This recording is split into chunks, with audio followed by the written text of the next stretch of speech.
ఎన్నికలంటేనే చాలా కాస్ట్లీ అయిపోయింది. మరి గద్దెవారు అంతకు తగ్గ వనరులు సిద్ధంగా ఉన్నారా? అంటే ఆ రోజున 50 అని నాకైతే గుర్తులేదు.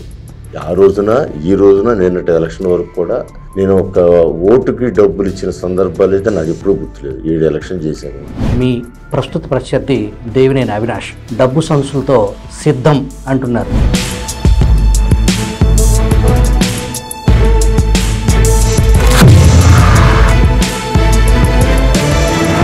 పార్టీ కేంద్ర కార్యాలయంపై అవినాష్ గ్యాంగ్ దాడి చేసి ధ్వంసం చేసినప్పుడు రాజకీయాల్లో హత్యలు ఉండవు, ఆత్మహత్యలు ఉంటాయి. ఇది ఒక ఆత్మహత్య సదృఢమైన చర్య నేను ఇంటి ముట్టడి లాంటి కార్యక్రమం కూడా పార్టీ పిలుపునివ్వలేని అచేత స్థితిలో ఉంది అనే విమర్శకి మీ కామెంట్. అందువల్ల వాళ్ళు చేసిన పాపాలు వాళ్ళని చుట్టుముడతాయి. ఇప్పుడు వంశీ వైసీపీలో ఉన్నాడు.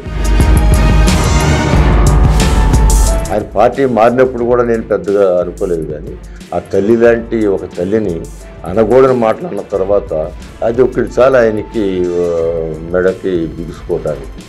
అందువలన ఆయన ఓటమి కూడా ఆయనే కొని తెచ్చుకున్నాడు. మీ పార్టీ కార్యకర్తలు ఆనాటి ఫైర్ని మళ్ళీ గద్దెలో చూడాలనుకుంటున్నారు. ఈ ప్రస్తుత ఎన్నికల్లో మీరు దూకుడు పెంచనున్నారా?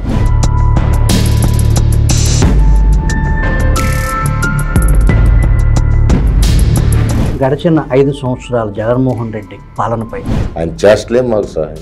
ఆయన వికృతమైన చేష్టలు, ఆయన రాక్షస లక్షణాలు ఉన్న వ్యక్తిగా ప్రజలకి వాళ్ళ కనపడతాం. మీ పార్టీ అధినేత చంద్రబాబు వద్ద మీకు 100కు 100 మార్కులు. నాకు దాంట్లో నా సెల్ఫ్ ఎజెండా ఏమీ లేదు. ఇది కేవలం ప్రజల కోసమే.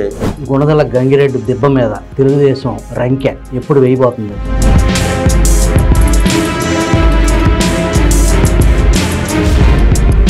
ముఖ్యమంత్రి జగన్మోహన్ రెడ్డికి గద్దె రామ్మోహన్ గారు ఇచ్చే సందేశం ఏంటి?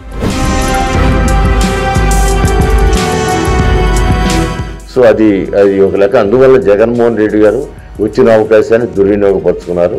ఈ రాష్ట్ర ఆర్థిక పరిస్థితి ఈ రిపేర్ చేయడానికి ఆ రోజున రాజశేఖర రెడ్డి గారు నోటేమిటి మీరు మాట వినలేదా? కంప్యూటర్ కూడి పెట్టొద్దు అన్నారు.